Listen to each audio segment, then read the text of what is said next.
So on the topic of backtesting with Renko bars, so really the only key issue to be aware of when you're backtesting with NinjaTrader is it all boils down to one simple fact here, which is NinjaTrader considers the open of the bar. So actually here, I'll move this over here. So NinjaTrader considers the open of the bar as the location of which you would get filled if you were trading live, right? So for backtesting purposes, NinjaTrader considers that the open price of the bar is where you would get filled. And if we take a look at another chart here, let's take a look at this standard chart. Let's go to a minute chart, right? Minute charts are the basis of all charting. If we look at where the open price is for the bars, now those open prices are really close to where the market was trading when that bar opened. Right, so it makes sense that that any charting software would use the open price to simulate backtest results. Right, so that works great for minute bars. Minute bars obviously have the correct open price. So do all the others. Tick charts, volume charts. But getting back to Renko bars, we can see that clearly Renko bars do not use the correct opening price. And as a side note, the open price has been modified so that you get this nice clean stepping up and stepping down, versus a minute chart, where it's things aren't so smooth. So so that's the core issue with backtesting on Renko charts, is that the open price is incorrect, and so therefore it makes so therefore let me generate a typical example that everybody's familiar with let's say we go long. Let's say you manage to go long on this bar. Right, and so or I should say your system, your bloodhound signal generated a long signal on that bar. And so how does NinjaTrader simulate a backtest result? Well, NinjaTrader goes, okay, that's the open of the bar down here. NinjaTrader doesn't know any better. Your charting software has to consider that the open price of the bar is correct. It's not going to know whether a programmer decided to fake that open price or modify it. So it just has to consider that's where the bar opened and that's where the market was if you were trading real time. So in backtest results, you get filled way down here, which is incorrect. Most probably you're actually going to get filled up here because of the way Renko bars work. When this bar closed, most likely when this bar closed, actually, depending on your Renko bar, but 99.9% of Renko bars, when this bar closed with your trade signal, the market had moved up to open the next bar. So the market was actually really up there in real time. But NinjaTrader gets tricked by these Renko bars into thinking that the open price was down there. And so therefore, in your backtest results, you're getting a fill down here, and then let's say you exit your trade, right? You get an exit signal up here. So, but realistically,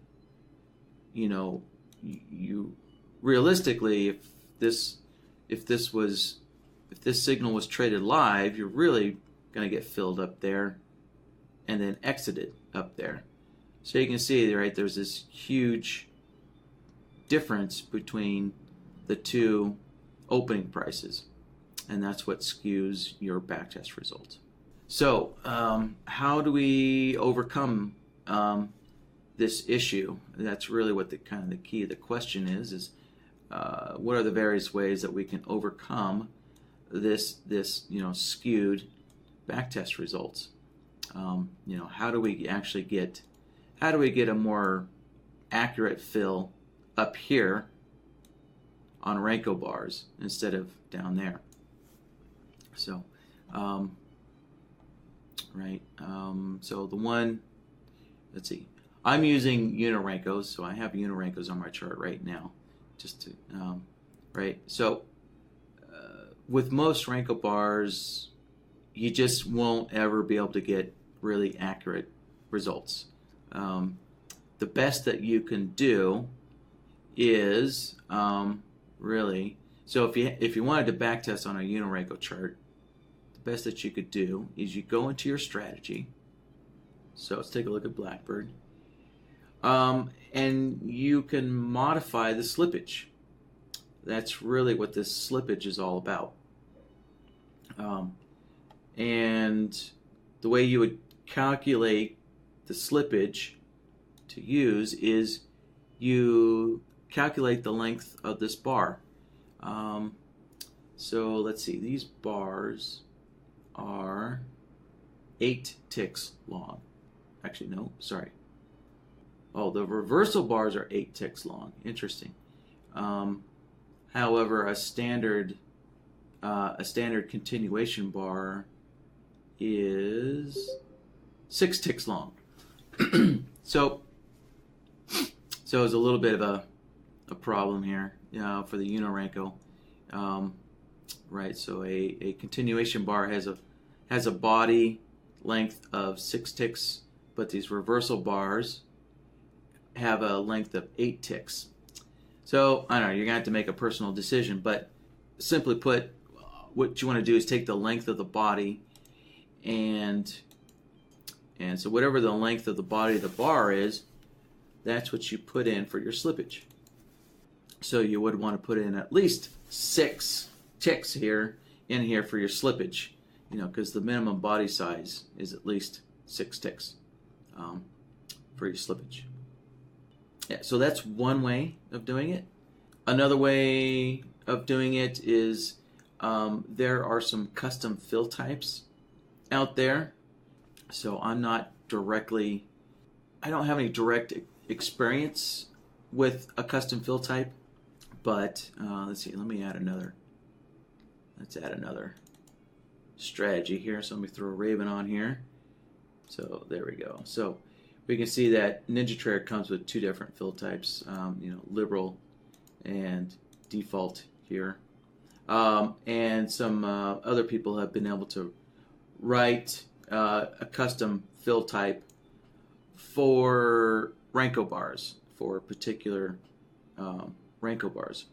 So that's another way that you can achieve more accurate backtest results, is by finding a custom fill type here.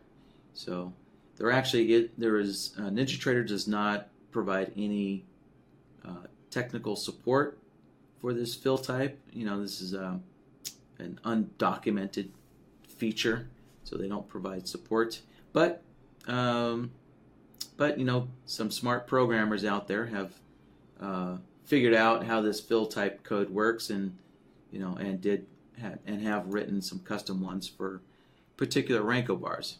So that's another way, is find a custom fill type.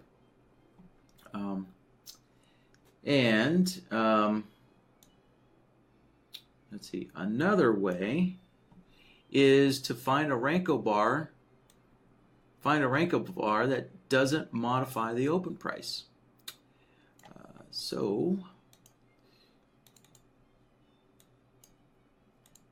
And simply put, the only one I know of is our backtest Renko. So let's see, here we go. So let's just, let's see, brick size reverse. Let me knock up that reversal size. So just so there's less bars. Let's see, I'll increase that as well. All right, so with backtest mode off, backtest mode off, right, we can see that the backtest Renko looks like a standard Renko bar. Right, so it has this, it has this uniform body length, and of course it has a modified open. So with the backtest mode turned off, right, you're gonna get inaccurate backtest results. All right, so there, let's take a look at.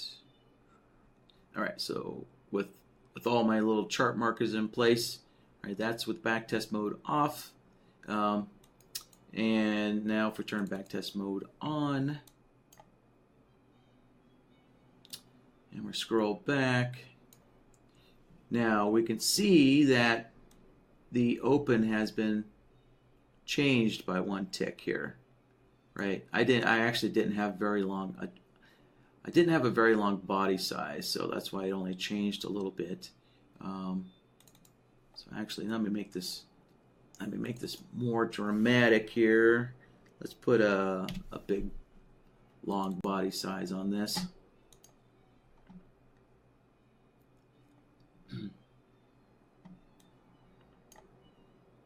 There we go. So this will be a little more dramatic.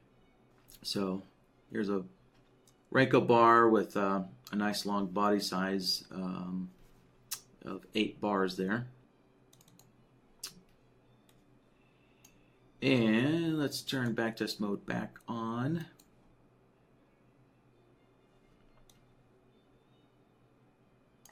Okay, there we go. That's more appropriate. Now we can see that the open price has been modified up there. So there we go. So, I've had people ask, why does the open price sometimes go below, the previous closing price? Because people always expect that the bar should open higher. And you see sometimes it does, right there. Sometimes it does, sometimes it doesn't.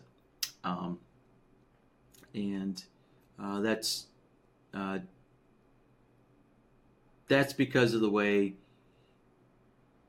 the logic, that's because of the logic for this particular Renko bar. So some median Renko bars require price to move higher before a new bar is created. So if price has to move higher, then that means you're going to have an open price that's always higher than the previous close. But these Renko bars, they only require price to touch. So the market only has to touch the calculated closing price of the bar.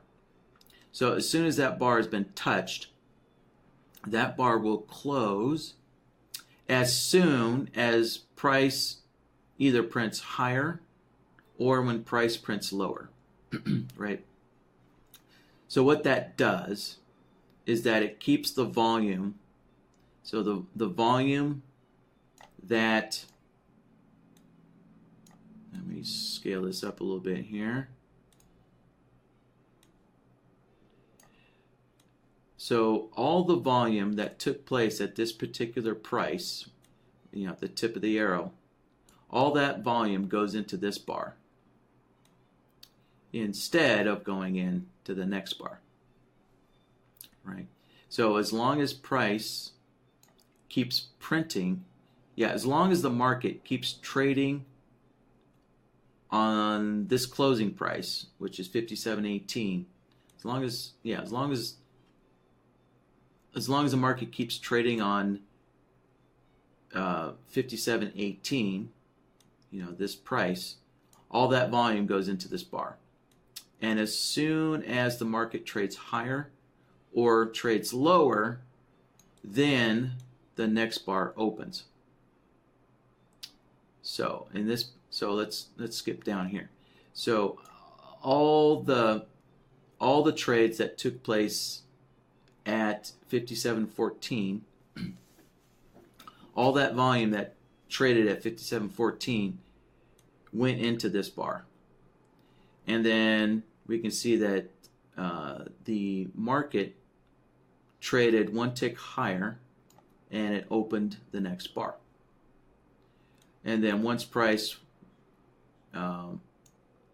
went up to 57.16, as soon as the market printed up here, that triggered this bar to close, but all the volume, all the trades and all the volume that traded at 57.16 went into this bar until the market printed either lower or higher.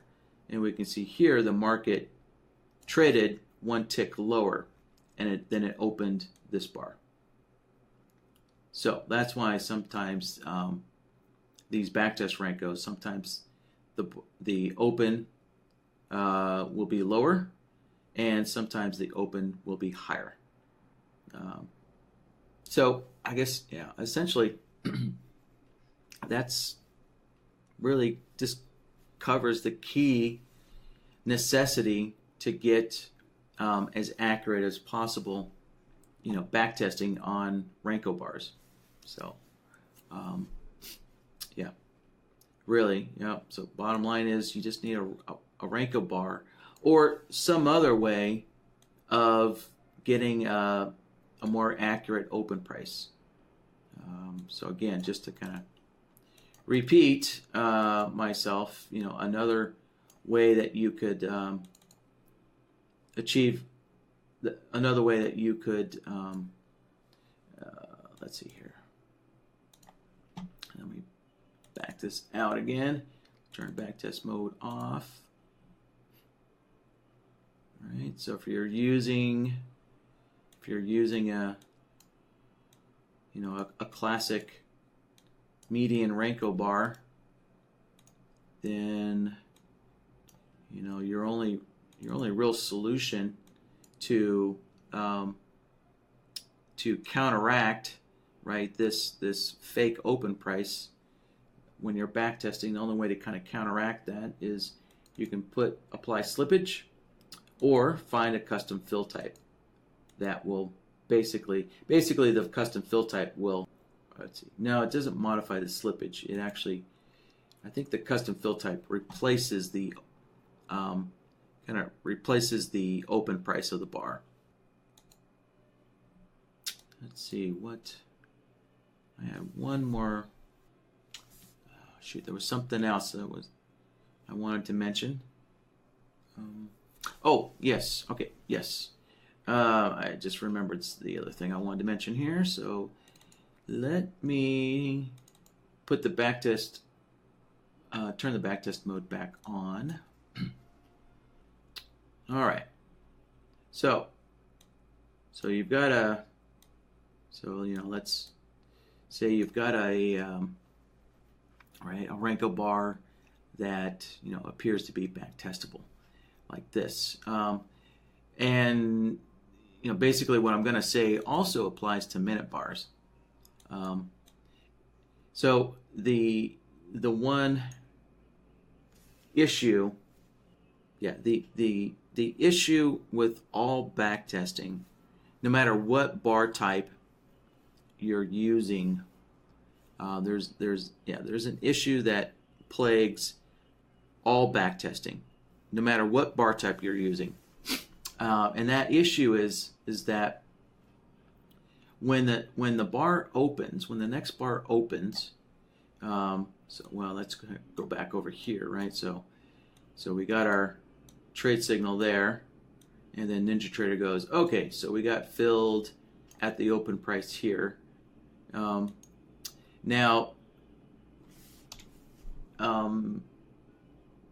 the issue that that comes up is that we don't know, I should say NinjaTrader or any other charting platform doesn't know whether this price was at the bid or the ask, right? So all bars are created using last price,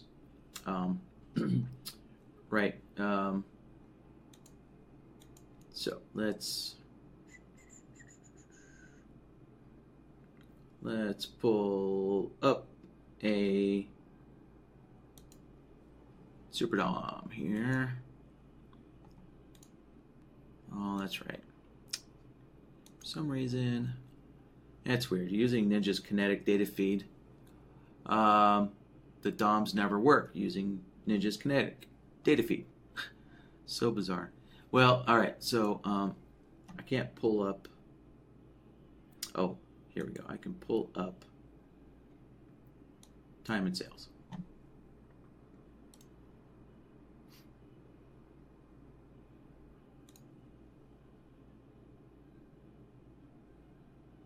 All right, so here we go, time and sales. So we can see basically in the time and sales, that's the last price that was printed. So this is where the market actually traded. But we don't know, did the market trade at the bid or did the market trade at the ask? Right, so that's the underlying issue. So, this well, back over here, so this open price of the bar, was that trade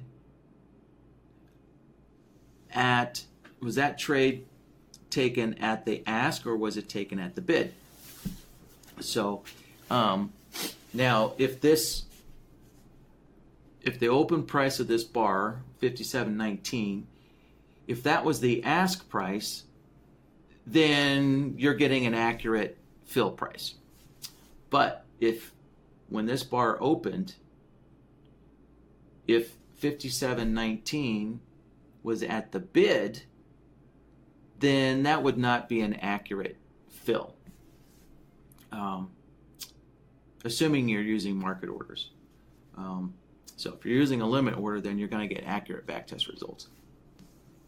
But if you're using market orders, then this particular open price may not be accurate. Right? So if this open price actually took place at the bid, then realistically, you actually would have got filled at least one tick higher at the ask, right? Assuming the ask was only one tick higher. In extreme volatile situations, your ask could have been 2 ticks higher. So, so you would have gotten a 2-tick worse fill, right? So when you're backtesting any bar type, even if you're backtesting minute bars, so when that bar opened, so when this bar opened, we don't know if price traded at the bid or the ask. So there's always some discrepancy when backtesting because the bid and ask is unknown. So eventually, I can see the time coming when at least NinjaTrader, if not the majority of trading platforms, will have enough data. The platforms will get so sophisticated that they will actually be able to correlate whether the open of the bar took place at the bid or ask, and then when you're backtesting, make those appropriate adjustments. So, but that requires a lot of additional extra data that NinjaTrader has to handle. So it will take some time before they get there. Who knows? Maybe NinjaTrader 9 or 10 might have that capability, but you know, something we can hope for. All right. So with that, let me take a look at the chat board here. Yeah. So is there some kind of feature in BlackBird where you can programmatically decide whether your entry order should be a market or a limit order? And simple answer is no. No, there's no way to switch back and forth. Yeah, when you're setting up BlackBird, yeah, you have to decide in advance whether you're going to use a market or a limit or a stop order. So the one exception being that BlackBird can automatically decide whether to use a limit order or a stop order. And if we open this up, so let's see. So, well, actually, yeah. If we put this in, I guess it doesn't matter what entry order type you use, but there's this button here that says enable. Well, actually, yeah, there. So you can see when I click this enable automatic order type selection, right, the types changes, right? The types is limited. If I uncheck that, now I can use the standard entry order types. But if I check this, then we can see the options are stop or limit, or stop limit or limit. And the way the decision making process that BlackBird uses that BlackBird uses to decide whether it's going to be a stop entry or a limit entry, the decision process is pretty simple. Let's see here. So the market is right there, right? And if you place, so if let's see, actually, I need to back up here. I need to back up here and preface this. So, right, so you got your order type set up here to automatically decide between a stop or a limit. Now, your initial placement decides whether it's going to be a stop or a limit. And now, if you hard code this, say using the closing price, well, you're pretty much, you can pretty much tell. You can tell whether it's going to be a stop or a limit order. But so really, this automatic order type selection, this, for practical purposes, this is only useful when you are using an indicator. When you're using an indicator to set your entry price. Let's see.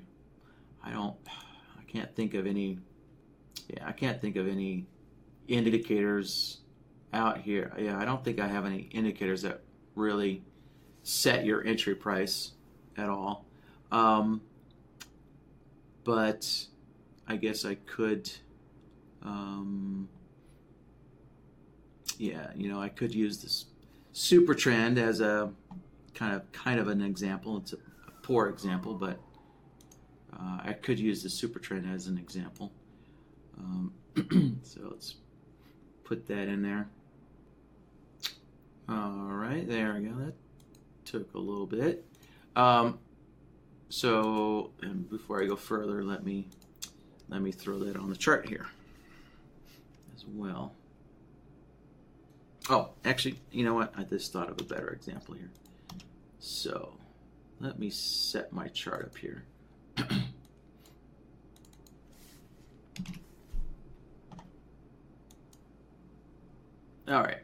Great. So there's an SMA. So yeah, so the SMA is a more practical example. All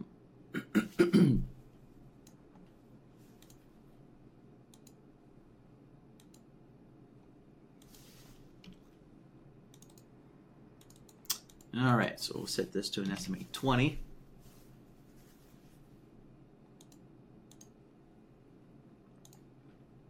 All right, so we're using an indicator to set the price of our entry order here, and so as we kind of look at the chart here, yeah. So let's say let's take a look at the current bar here building. So if you place excuse me, if you place a long order,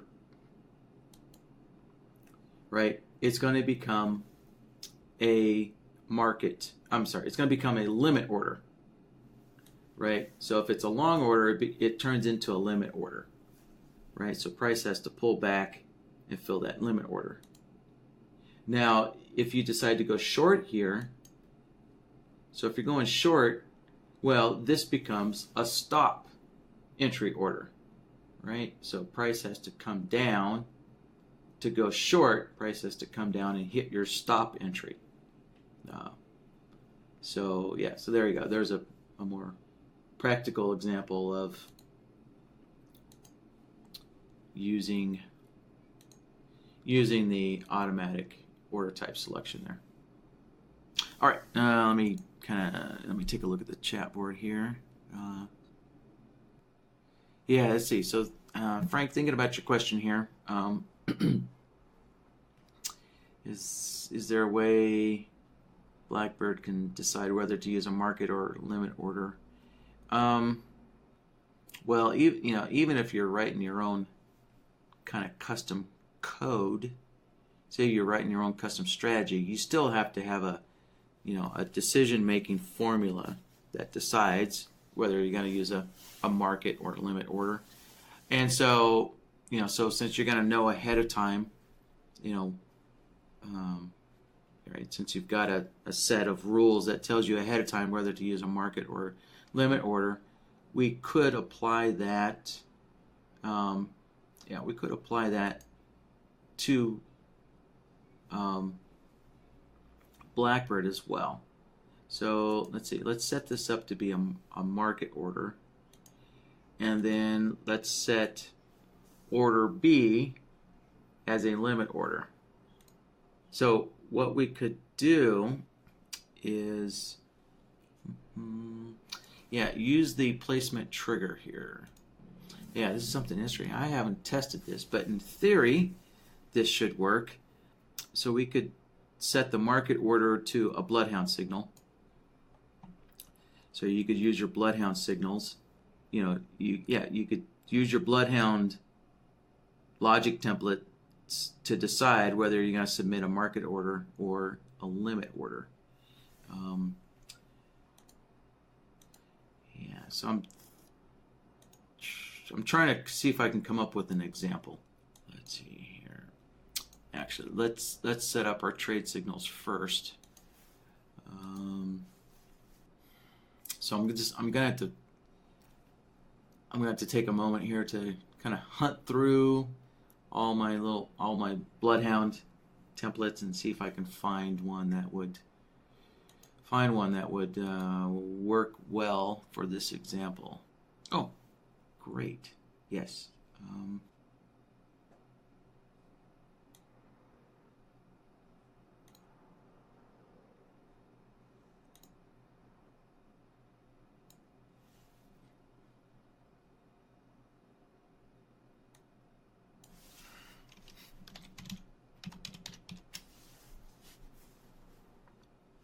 All right, so I've got one bloodhound signal there, and let me set up another one, and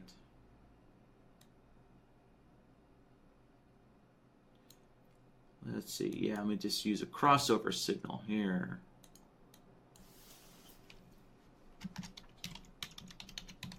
All right.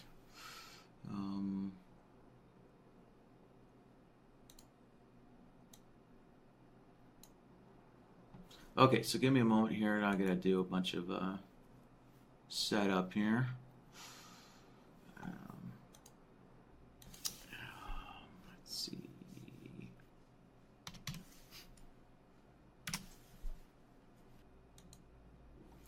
Yeah, all right, so let's see. I need to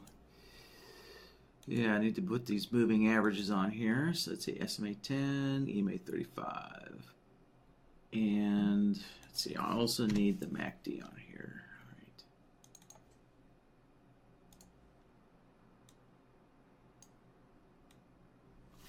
All right. Let me double check one more thing. Okay, great. So I've got the chart set up. Oh, and one last thing here. I need to change my data feeds. So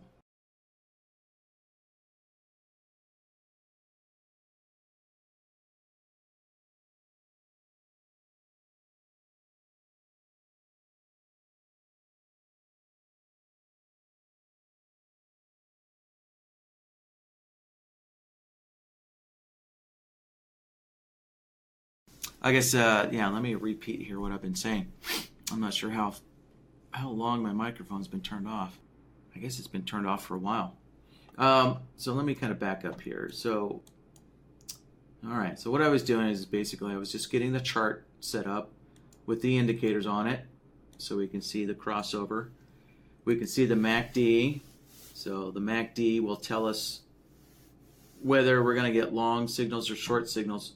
So for the price inflection with MACD, right, we have the MACD on the chart, so we know whether we're looking for long price inflections or back here we're looking for short price inflections if the MACD is below the zero line, right? And then the other signal that we're using is this moving average crossover, right? And so that's why I've got the two moving averages on the chart. All right, and then in Bloodhound, I have those same two Bloodhound signals set up, right? So I have one trade signal set up for the price inflection with MACD, and then the other is set up to use the moving average crossover, right? So we got two different trade signals. And then I'm using these two different trade signals for a market order or a limit order. Right, so for the market order,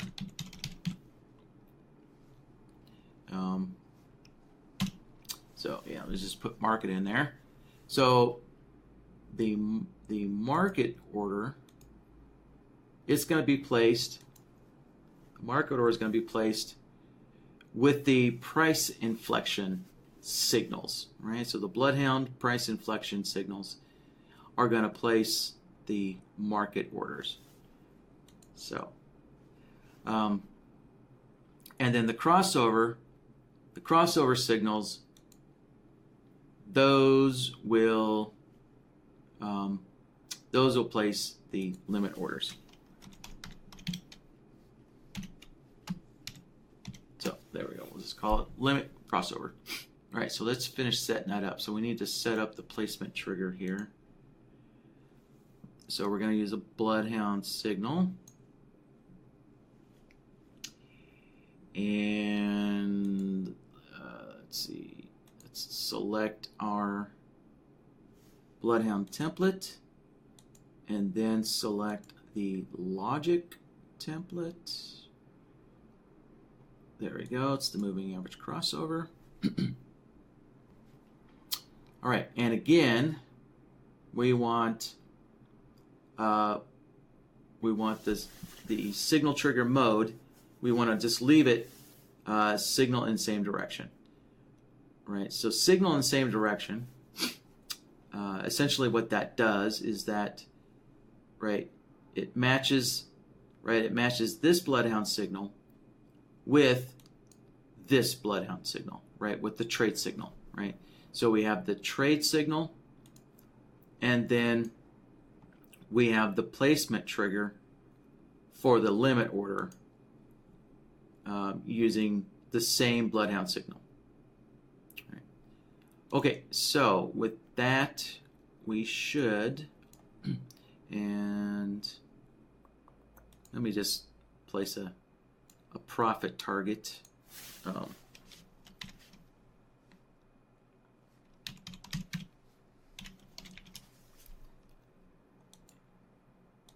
So this profit target will help us.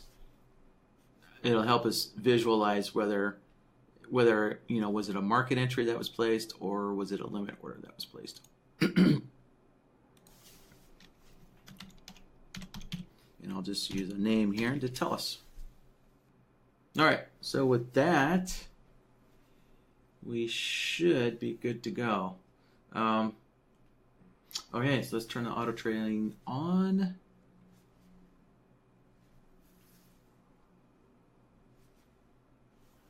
Let's see. Oh, it looks like, hold on a sec here. Let's make an adjustment here. I think I have, oh yeah, I have calculate on bar close set defaults. Let me set this to true here. That'll make testing this a lot easier. Okay.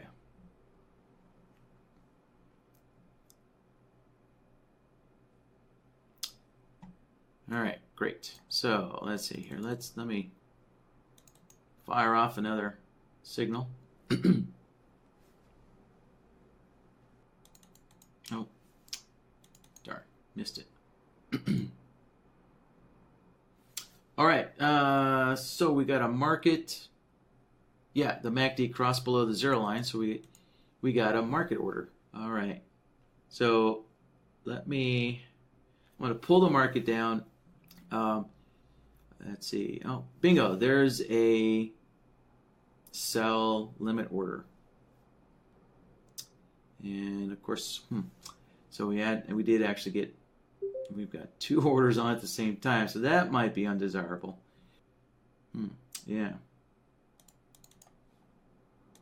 See, let's close that out. So let me move the market up, and I'll generate another moving average crossover signal here. So I'll move this up, and then we'll kind of get back to determining if there's a way to make sure that only one of the orders gets placed. Let's see. All right. So I'm trying to get the limit order to fire off first before the market order does. So I'm just going to have to keep the trend up to get this crossover to occur. And man, these just do not want to cross each other, do they? It looks like one more bar and we'll get a crossover. There we go. Okay, great. So I got a limit order. Bingo. Perfect. And so I'm going to try and get I'm going to try and get a market order to fire off. Basically, I'm going to try and get one of the price inflections with MACD signals to fire off here, so I can get a market entry to fire off. Okay, here we go. And yeah, all right, so probably this is undesirable to have both your market and limit orders firing off at the same time, right? You probably want one or the other. So let's see if there's a way to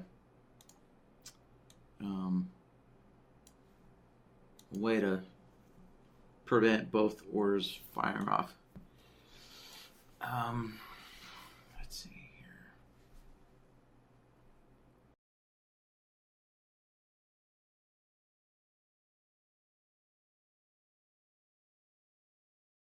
There might be a way to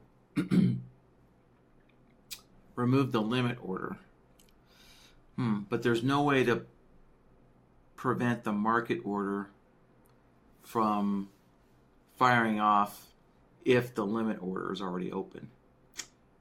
Yeah, so I'm just kind of wondering if, so it's possibly with the, so if the market order has already fired off, there might be a way to cancel the limit order. Yeah, there might be a way to cancel the limit order. So let's see, no, there isn't a way to do that. So, yeah, so bottom line, the answer is that, yeah, bottom line is you have to decide ahead of time whether you're going to place a market or a limit order. So this is one way to do it. However, as you can see that you might get both a market and a limit open at the same time, right? And that, yeah, I guess, if you design your bloodhound signals, or let me rephrase this. It is possible to design your bloodhound signals in a way that your signals will only fire off so that you either get a market or you get your limit order, one or the other. Yeah, so you could design your bloodhound signal so that the two, so that you can design your bloodhound signal so that the signal for the market order doesn't fire off with the limit order, or the limit order doesn't fire off with the market order. Yeah, I think in theory that should be possible. So, but it definitely does definitely adds more complexity to it. So let's see here. Let me approach this a different way here. So I'm going to turn off those trade signals, and let's let's just use the price inflection trade signal here. Right, so the price inflection, that's just going to generate a ton of signals all the time. So let's say you've got a main bloodhound logic template, right? You've got a main bloodhound signal that you want to use for all your trade signals, right? So we'll just use the price inflection one here for an example here. And there, that's this. There we go. Okay, so this is our main, this is kind of like your main trade signals, the price inflection. And then we still have, the market entry set up to use the price inflection with MACD, and we still have the limit entry order set up to use the crossover. So let's take a look and see how that's going to work.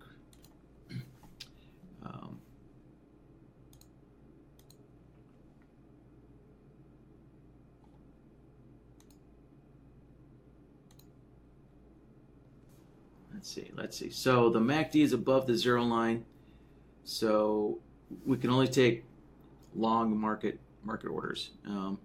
Yeah, let me reverse the market up to create a price inflection with the MACD, which will also coincide with the price inflection signal.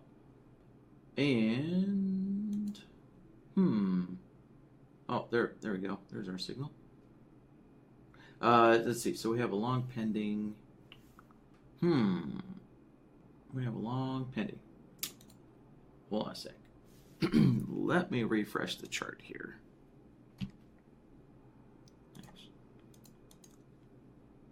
All right, so we're gonna try this again. So I'm gonna try and generate a long signal here,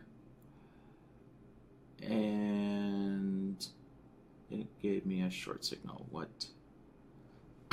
Oh, hold on. Let me. Yeah, I should always double check my bloodhound logic. I should always, yeah, double check my bloodhound logic. Let's see. Oh, I have a, oh, no wonder. All right, let me bypass that look back. And there we go. This poor crossover test 2 gets, yeah, it gets modified all the time. So I always need to kind of double check the logic in this before I make any assumptions.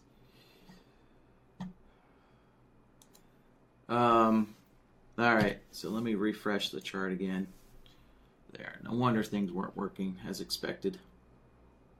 All right, so let's generate an up bar. All right, so we should get a, I think, yeah, we should get a long signal on this bar, and that should execute a market order. Bingo, market order, excellent.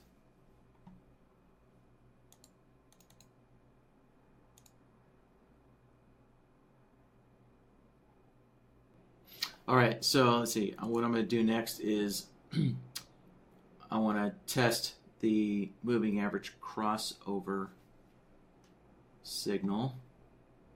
All right, it's going to take a bit for the market to get down to generate that crossover. So in the meantime, while I'm waiting for the market to come down, just kind of taking a look. Just taking a look at the logic here. All right, next bar, we should get our crossover signal. And bingo, excellent.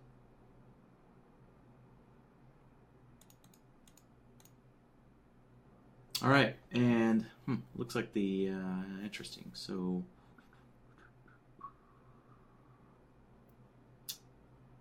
Yeah, looks like the entry signal is closing out the positions.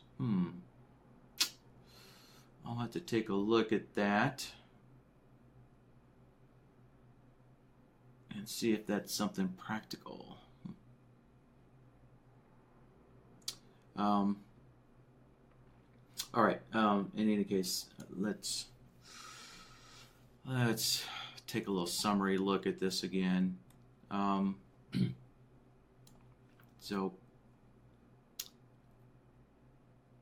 So here's kind of a workaround. It's, you know, it's not ideal for automatically switching between a market and a limit order,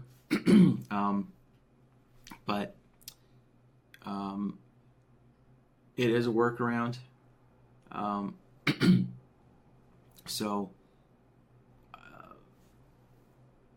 I think the better way to do this is you use a kind of a main bloodhound signal, right, that includes all of your trade signals, and then you create you would create other logic templates that determine whether the trade signal is going to be used for a market order or a limit order, right? And so, like, for example, if you would,